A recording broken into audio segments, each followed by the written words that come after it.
He's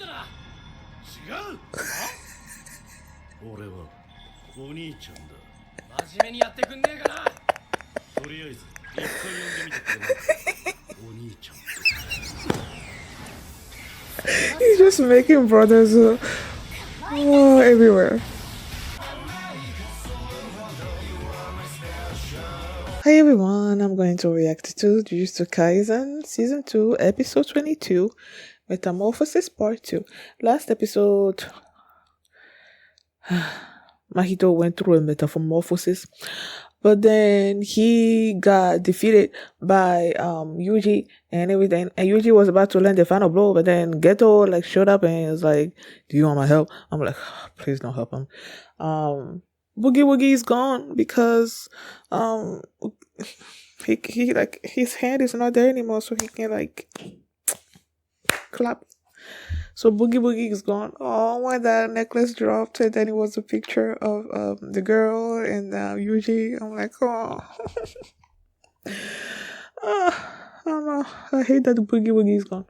Yeah, that's what happened last episode. And before we get into this one, if you guys have my reaction, please give it a thumbs up, subscribe, and please consider supporting my Patreon at patreon.com/realmini. And now let's start this episode. And here we go.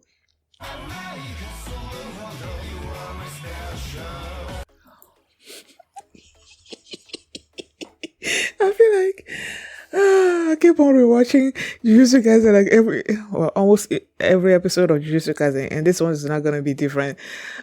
What the heck? What the heck? Okay, first of all, yay, Panda's okay, because after that Sukuna thing, nobody moves until bah, and then they and then we didn't know what happened to Panda. Panda's okay, he's in his gorilla form. Kusakabe is okay. I don't know about Geto's former disciples or whatever. I don't know what happened to them, and I particularly don't care. They're okay. They showed Wee and Mai. They were in a hotel room or something or other. I think she said she's in KL, and it wasn't until she said that they almost died that I'm like, oh, wait a second. She was supposed to be facing Geto at one point, she had just come out of the domain expansion from that cursed spirit or whatever, and we will use himself as a sort of like a sacrifice or whatever. And then they got out of the domain expansion, and then they were walking in the tunnel, and then Geto was in front of them. That was the last we saw of her, Wui, and Geto. And then the next thing we see Geto is with Mahito, and he's like, do you want me to help you? So it's we don't know exactly what happened with their fight, but she's alive somewhere with Vivi. So I'm like, okay, are we gonna go back to what happened to them? I have no clue. So Geto is here. One of the reasons also why I need to rewatch this thing is because he was talking about what a supreme art is and other stuff, and I'm like, what the heck are you talking about? The point of it is, at the end of it, he had absorbed. I was asking myself when he sort of sucked Mahito into the ball thingy, and I'm like, wait, is that him absorbing him? And then I'm reminding myself, okay, how did Geto, the original Geto, how did he absorb all those cursed spirits inside of him? Because I think I heard him say that he ate them and that they tasted like vomit and rag and something or other like that. I don't know. So I'm like, he didn't actually eat them.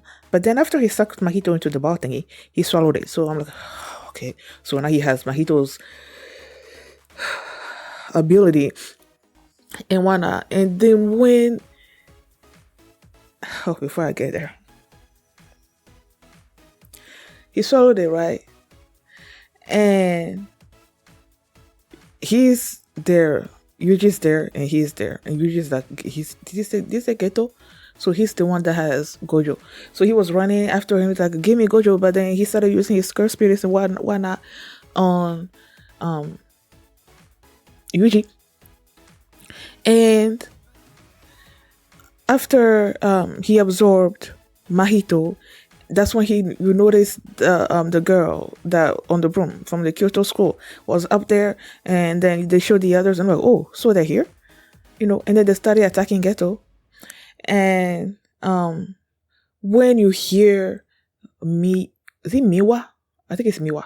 When you hear Miwa speak about how she when she was in the soccer team or whatever, talking about her basically her life, and I'm like, wait, she about to die, because usually when you don't know something about a character, and then like she's been in the show for a while now, but it's not like we knew about her backstory or anything, and then she started talking about her backstory, and I have to unleash my sword, even if it's the last time I unleash it, and I'm like, please don't tell me she's about to die too.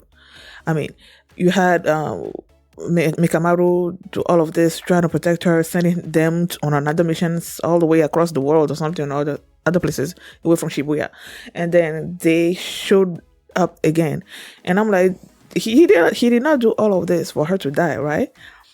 And so when fake Ghetto, whose name is Kamo Noritoshi, I don't know, Kamo.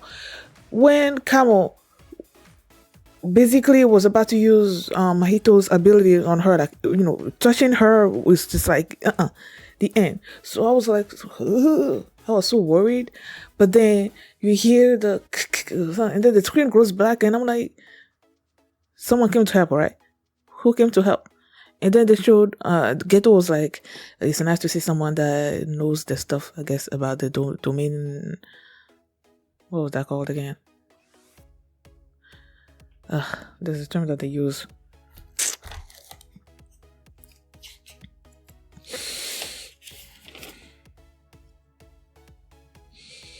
Simple domain. The simple domain stuff.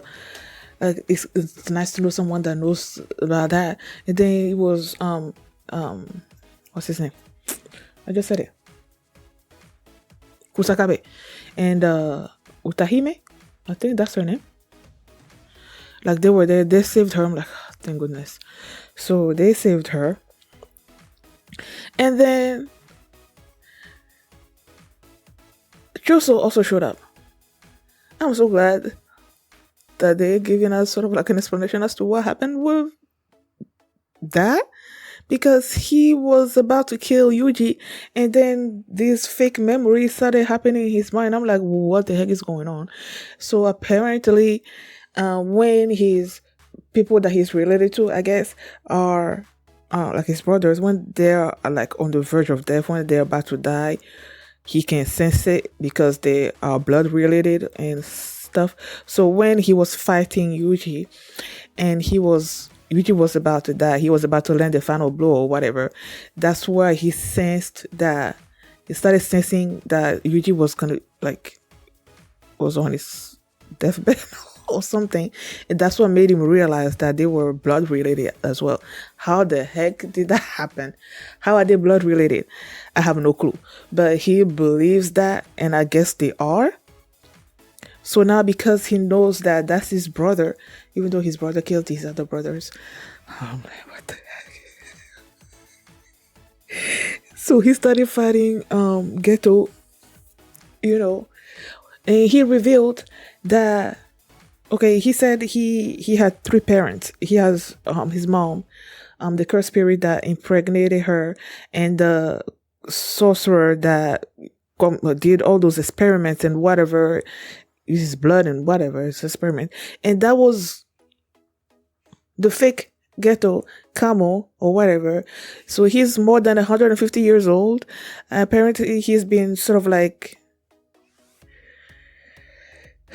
jumping bodies so that he can keep himself alive for like a really long time. And now he's inhabiting Ghetto's body. And when they said his name, you have the other Kamo there, like, huh? Me? Oh my gosh. And that's what they said, that he was the worst sorcerer or whatever. When did they even... I think it was during season...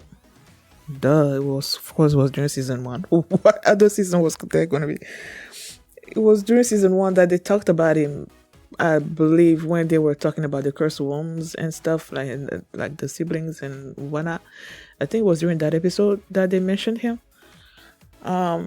So apparently that's him, and so you have him named exact the same thing like that student from the Kyoto school, and then you have that student knowing how to use blood manipulation, the same thing that Choso uses. And he was so impressed with the way Choso was able to use his blood manipulation, the speed and the force and everything that Choso was using. So I'm trying to guess. I guess they are related. They are all related. Like Choso is related to Kamo or whatever, Feigato, and then he's also related to the other Kamo that's in the other school, and then he's related somehow to Yuji. People, my brain hurts. But either way, now he considers Yuji his brother. So as the older brother, he has to protect him at all costs. So he started facing Yuji. I love that moment, that comment between Panda and Yuji, when he's like, do you like leak out pheromones or whatever or something? Because he basically made Todo adopted him as his brother, and now you have Choso, who was their enemy, now being like, he's my brother, so I'm gonna protect him. So I love that moment, and when they were fighting, you had the boycott person also showed up. I'm like, what the heck, man? He or she has this ice power. When they were about to, like, everyone was launching an attack on Ghetto or whatever, and then he or she used the ice power to sort of freeze everybody, apart from Yuji, who's probably because he's Sukuna's vessel, he or she didn't want to harm him too much or something, because that's Sukuna's vessel, I guess. So he was able to get rid of the little bit of ice that was around him. Who else was free? The girl with on the broom, I forgot her name. And was he also Panda? It was three of them. Oh no, Choso. Right? Yeah, it was those three, because Panda is like, if I move, try to move or whatever, I'll die or something. I don't know, either way. So it was her, Yuji, and Choso. Choso was asking him to call him Nisa. He's like, oh, okay, are you on our side now? He's like, no, I'm your brother.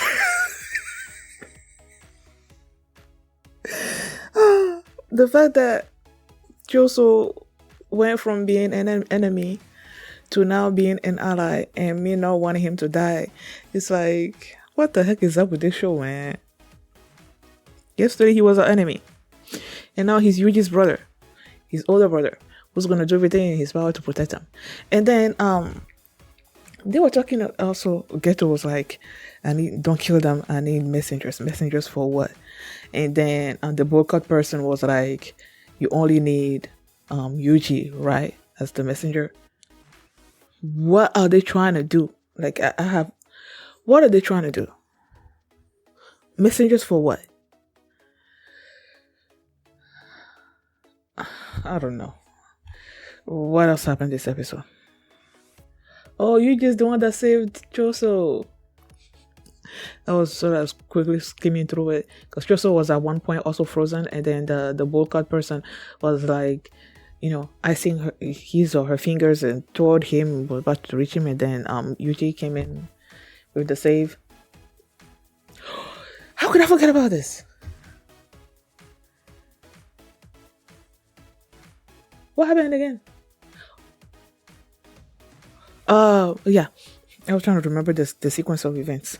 It was them three over there, And then the Bulka person was like, you only need Yuji, right? And then unleash a whole bunch of ice attack at them. And then Yuji said, we're about to die, we're about to die.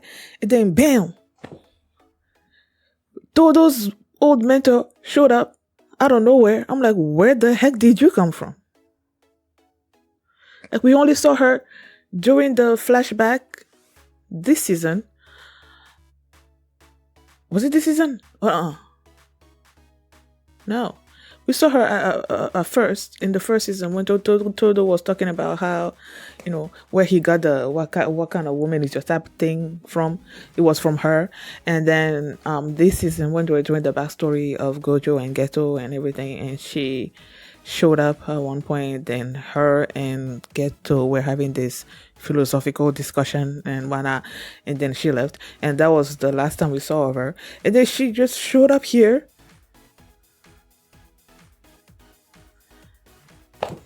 Where did she come from? What the frickety frick is going on in this show?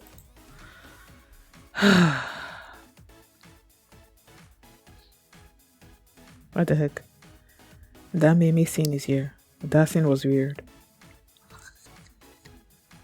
There's only one frickety frick. There's only one more episode this season. What the heck? Exactly. Are you sure you aren't emitting dangerous pheromones or something? I didn't quite remember exactly how he said it. But yeah. Choso, my love. Okay. Man. So next week is the final episode? What the heck? I'm not. Well, I'm looking forward to it, but I'm not looking forward to it because, it's gonna be like a long break after that. So, people, this episode needs a couple of rewatch. Like, what the heck? Thank you guys for watching, and if you like this reaction, please give it a thumbs up, subscribe, and if you want to see my reaction to the next episode, you can do so by checking out my Patreon at patreon.com/Philimini, and you can also see the full length of this reaction there as well. So, thanks for watching. I will see you next time. Bye. You are my special.